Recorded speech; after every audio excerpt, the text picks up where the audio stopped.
अगर लड़के भी गलती किए हैं तो उन्हें भी सज़ा मिलना चाहिए, लड़की बस को क्यों। थाने जब आप गई तो आपको पुलिस ने मदद पहले करी? तो धमकाया। अच्छा, गलती तो की हो, जाओ भुगतो, तो ऐसा है क्या। कौन धमकाया था, कौन ये बात बोला था? नहीं, थाने में एक इंस्पेक्टर थे ना, वो बोले थे। वो मेरा फ़ोन तो वहीं फोड़ दिए थे मुंबई में, जब तुम रोज़ रोज़ अपने घर वालों से बात करती रहती हो कहकर। नमस्कार, मैं प्रियंका शुक्ला। मैं आज बात करने जा रही हूँ, एक हमारे साथ युवती हैं, उनकी संबंधित मामलों पर और महिलाओं के साथ होने वाली हिंसा, बलात्कार की हिंसा और बलात्कार की हिंसा में जब सामाजिक बहिष्कार जुड़ जाता है तो किस तरीके से दोहरा दमन एक स्त्री पर पड़ता है, उसको लेकर के आज हमारे साथ एक युवती हैं जो खुद पीड़िता हैं उस पूरे मामले की, उस पर हम बात करने जा रहे हैं। चूँकि कानूनी तौर पर हम इसको ना परिचय करा सकते हैं, ना हम नाम ले सकते हैं, ना हम पहचान उजागर कर सकते हैं, तो हम परिचय ना करा के सीधा उस मुद्दे पर, उस घटना पर आएंगे। आपके साथ जो भी पूरा घटनाक्रम हुआ, शुरुआत कैसे हुई, कैसे आपने उन चीज़ों का सामना किया, कैसे वो मामला दर्ज करवाया, कैसे वो पूरी लड़ाई अभी आप लड़ रही हैं, उसके बारे में थोड़ा सा अगर शुरुआत से बताएं तो। मैं पौड़ी पढ़ने जाती थी, वो मेरे मामा गांव है, वहाँ 12 तक है स्कूल, वहीं से उनसे जान पहचान हुए मेरे। किससे जान पहचान हुई? हरीश कौशिक से। कहाँ का है ये हरीश कौशिक, कहाँ का रहने वाला है? बिलासपुर का। बात करती गई, वो नंबर भी दिए मुझे, मैसेज भी करता था किसी किसी के मोबाइल से, अपने दोस्तों यार से। तो नहीं करती थी, मरने की धमकी भी देते थे कि मर जाऊंगा अगर तू मेरे से शादी नहीं करोगी। फिर एक दिन ऐसे ही फिर विदाई पार्टी का वहाँ समारोह रखा गया। कहाँ? स्कूल में? स्कूल में। फिर उसी दिन शाम 5 बजे मुझे वहाँ लेकर चले गए। पहले तो कोटा ले गए, वहाँ से ट्रेन बैठे 9 बजे वाले, फिर भालाघाट लेकर गए। अब सुबह महाशिवरात्रि का वहाँ मेला लगा हुआ था, घूमे फिरे अच्छे से। फिर लास्ट में शाम को ही मंदिर में लेकर गए, बोला कि अब घर में तो ऐसे शादी नहीं कर सकता, इससे अच्छा मैं सिंदूर भर कर ही शादी कर लेता हूँ। फिर पति पत्नी के पूरा मतलब बोले कि मैं अब साथ निभाऊंगा कहकर, लेकिन नहीं किए वैसा। तो मैं बोल चलो ठीक है, घर जाकर शादी करोगे ना, घर में अपने बात करोगे? तो वो बोले कि हाँ करूँगा कह। अब वहाँ से मुझे पूना लेकर गए।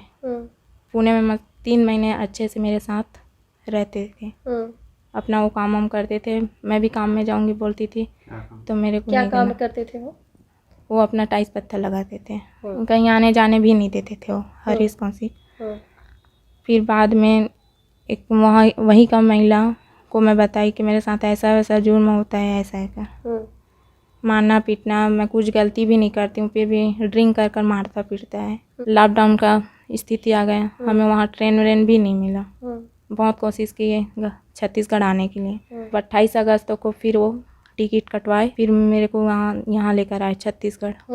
तो बोलने लगा रायपुर स्टेशन में, तू यहीं रुक, तू सकरी थाना में चले जाना, मैं वहीं आकर मिलूँगा तेरे से पहले। मैं बोली मैं भी तुम्हारे साथ जाऊँगी, पर हरीश कौशिक अपने साथ नहीं लेगा, क्योंकि वो बोलने लगा कि अगर तुम मेरे साथ जाओगी तो मेरे बड़े पापा राजेंद्र कौशिक मार देंगे कहकर।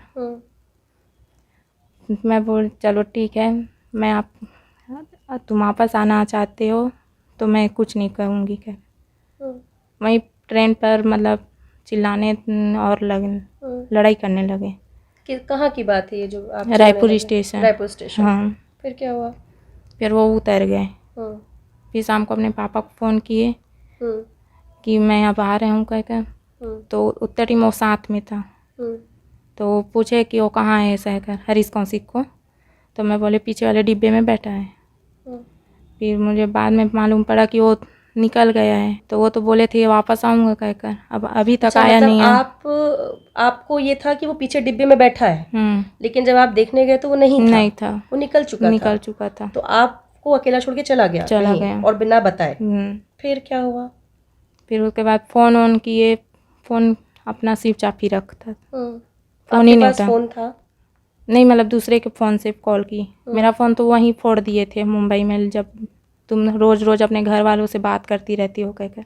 अच्छा, फ़ोन उसने फेंक दिया था वहीं मुंबई में। मुंबई में। तो अभी हमने जो सुना, जो ये युवती से हमारी जो बात हुई उसमें वो बता रही हैं कि किस तरीके से जब वो स्कूल में पढ़ रही थी तो एक युवक लगातार इनका पीछा कर रहा था, एक आदमी इनका पीछा करता रहा, कई तरीके से फ़ोन के माध्यम से कांटेक्ट करने का कोशिश किया, बातचीत में आया और इनको यहाँ से बालाघाट ले गया, बालाघाट से मुंबई ले गया, पुणे ले गया और वहाँ पर एक कमरे में कैद भी कर दिया गया और कुछ समय तक ठीक रहा, लेकिन उसके बाद इनसे काम भी करवाता था, इनके सारी सैलरी भी लेता था और इनका फ़ोन भी उसने छीन लिया करता था जो ताकि किसी से बात ना कर सकें। और फिर जब ये बात आई कि वापस जाना है और ये वापस छत्तीसगढ़ आना चाहती थी, तब इनको रायपुर में ही छोड़ करके बिना बताए कहीं चला गया, इनको बताया तक भी नहीं। तो अभी तक जो बातचीत हुई इसमें ये पूरा सार था कि ये इस तरह की पूरी घटना इन्होंने बताई जो शुरुआत से अभी तक हुई। रायपुर में छोड़ने के बाद जो घटना हुई, जैसे अब आप रायपुर में पहुंच गए और वो चले गए छोड़ के, उसके बाद क्या हुआ? कैसे परिवार से आपने संपर्क किया? कैसे हिम्मत करी कि आप परिवार से बात कर सकते हो? क्या किसी का नंबर था आपके पास या एक दिन वहीं बिताए? कैसे आगे आप आए यहाँ तक? वहाँ से बिलासपुर स्टेशन आई। फिर किस दिन आए वापस? उसके दूसरे दिन। एक दिन आप रायपुर स्टेशन पे रुके? जैसे रायपुर नहीं। स्टेशन छोड़ के चला गया वो? उसी शाम मतलब रात हो गए थे। रात हो गई। हाँ। कितना बज गया था रात में? लगभग वही 8 बज गए थे। 9 बजे फिर मैं अपने पापा को फिर बुलाई। फिर पापा उसने को बोला- फ़ोन लगाई?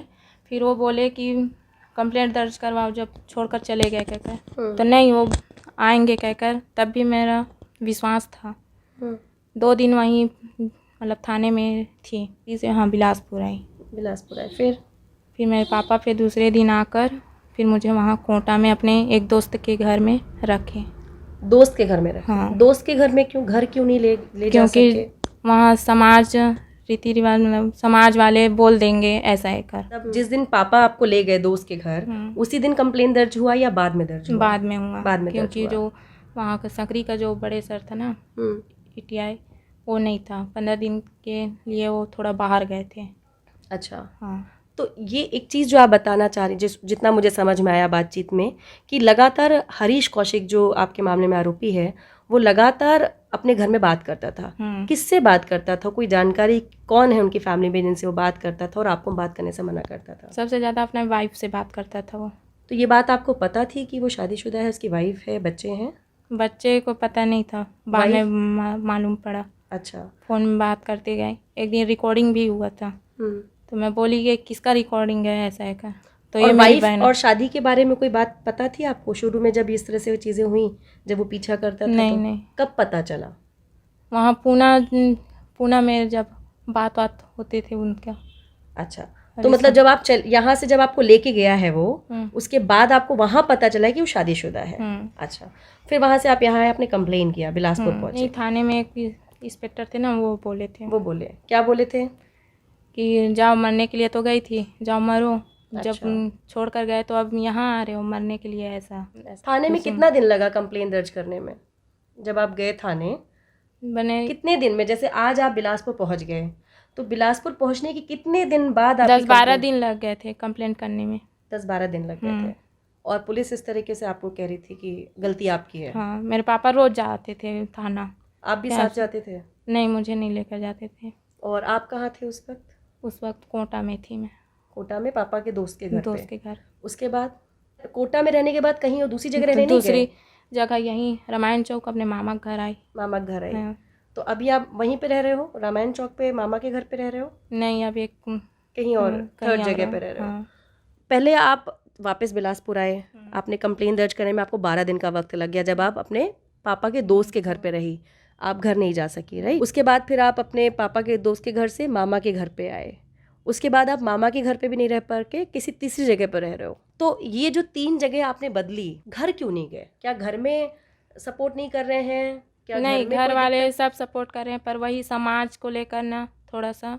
क्या बोल रहे हैं समाज के लोग? किस तरीके से बोल रहे हैं कि नहीं आ सकते? क्या बोल रहे हैं? नहीं ला सकते, वो बिगड़ गए, दूसरे अब बिरादरी की हो गई है, ऐसा है। ऐसा बोलते हैं। तो अभी हम जैसा सुन रहे थे वो बता रही हैं कि जब इनके साथ ये घटना हुई और इन्होंने हिम्मत करके, चूँकि ये भी कह रही हैं कि बार बार ये बताया गया कि तुम्हारी ही गलती है, और जब ये वापस आई बिलासपुर, जब ये थाने गई तो वहाँ भी इनको 12 दिन का वक्त लगा कंप्लेन दर्ज करवाने में। और पुलिस ने भी इनको यही धमकाते हुए बोला कि गलती तुमने करी है, तुम मरो जा कर के। लेकिन फिर 12 दिन 13 दिन लगातार इनके पिताजी थाने के चक्कर काटते रहे, उसके बाद इनकी कंप्लेन दर्ज हो सकी। और उसके बाद भी ये लगातार परिवार में ना जा कर के, अपने गांव ना जा कर के, अपने पापा के दोस्त के घर पर, कभी अपने रिश्तेदार के घर पर, कभी किसी तीसरे पर्सन के घर पर लगातार बाहर ही बाहर रह पा रही हैं। तो अभी लगातार आप अभी भी घर नहीं जा पाई हैं जब से कंप्लेन दर्ज हुआ है? नहीं जा रहे। कितना महीना हो गया है घर नहीं गए? 1-1.5 साल हो जाएंगे अब। 1-1.5 साल हो जाएंगे। 1-1.5 साल से एक युवती जिसके साथ शारीरिक हिंसा, मानसिक हिंसा, यौनिक हिंसा, बलात्कार का केस, ये सारी चीज़ें होने के बाद जब वो वापस घर आना चाहती है तो समाज के कारण, समाज जो हमारा कथित समाज है, सभ्य समाज जिसको हम कहते हैं, वो जो समाज है उन लोगों के कारण आज एक पीड़ित अपने घर नहीं जा सकती है। लेकिन जो एक आरोपी है, जैसे वो बता रही हैं कि आरोपी अपने परिवार में है, वो अपने परिवार में अभी भी खुशहाल तरीके से रह रहा है।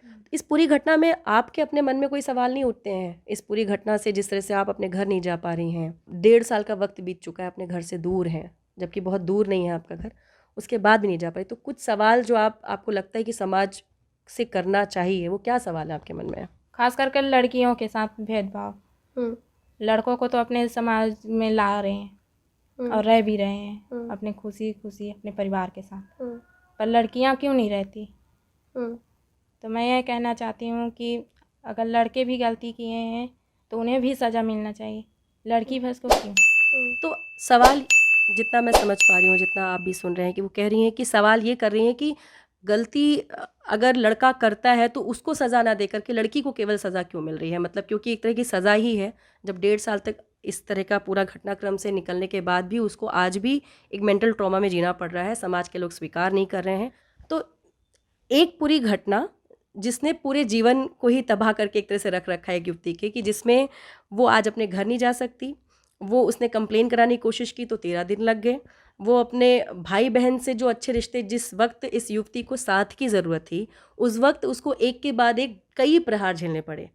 आज जिस बहन से उसकी संवेदना होनी थी, जिस बहन के साथ उसकी बातचीत होनी थी, आज उस बहन की इसके कारण, इस घटना के कारण शादी कर दी जाती है कम उम्र में। तो एक दोनों के बीच में भी एक फासला अभी बन चुका है कि नहीं बातचीत हो पाती है, और दोनों के बीच में जहाँ सहानुभूति होनी थी वहाँ दोनों में एक तरह से दुश्मनी का भाव आ चुका है। और वो सवाल कर रही है कि ये आखिर सिर्फ मेरे साथ क्यों हो रहा है, जो आरोपी है उसको सज़ा देने के बजाय आज उल्टा मुझे सज़ा मिल रही है, मतलब युवती को सज़ा मिल रही है। इस पूरे घटनाक्रम से अभी तक आपको क्या लगता है, लड़कियों को क्या आप मैसेज देना चाहेंगी? मैं ये बोलना चाहती हूँ कि हर लड़की किसी पर इतना जल्दी विश्वास भी ना करे और ना ही उनके बातों पर, मतलब उनके झांसे में ना आए, और अगर आ रहे हैं तो पहले उससे अच्छे तरीके से उसको जान ले, फिर पहचान ले, तब जाकर ये आगे कदम उठाए। तो आज के डेट में सामाजिक बहिष्कार छत्तीसगढ़ के अंदर, मतलब यौनिक हिंसा के मामले तो देश के अंदर बड़ी संख्या में है ही, दिन प्रतिदिन बहुत तेज़ी से बढ़ते दिखाई दे रहे हैं, लेकिन छत्तीसगढ़ के अंदर सामाजिक बहिष्कार ऐसा मामला जिस पर सरकारों ने भी बहुत सारी बातें बोली, कानून लाने की बातें हुई, लेकिन आज तक कोई कानून नहीं है। और जब इस तरीके के मामले आते हैं जहाँ पर लोगों को इस तरह से युवती के साथ संवेदना व्यक्त करनी चाहिए थी, सहानुभूति रखनी चाहिए थी, उसको साथ देना चाहिए था, उसका हौसला बढ़ाना चाहिए था, वहाँ उसका सामाजिक बहिष्कार कर दिया गया है। 1.5 साल हो चुके हैं इस युवती का सामाजिक बहिष्कार का दंश झेलते हुए, और अपने परिवार में आज भी ये शामिल नहीं हो पा रही है। इसके कारण इसके भाई की शादी कर जाती है, इस घटना के कारण इसकी बहन की शादी कर दी जाती है, इस घटना के कारण ये अपने घर नहीं जा पाती है, और इस घटना के कारण आज इसकी पढ़ाई भी रुक चुकी है। तो ये पूरा सवाल है कि सामाजिक बहिष्कार को लेकर आज तक राजनीतिक दल क्या कर रहे हैं, हमारा समाज भी क्या कर रहा है, हम आज कहाँ खड़े हैं। तो ये पूरा एक सवाल इस पूरी घटना पर हमें लगता है हमें खुद से भी एक करना चाहिए। शुक्रिया।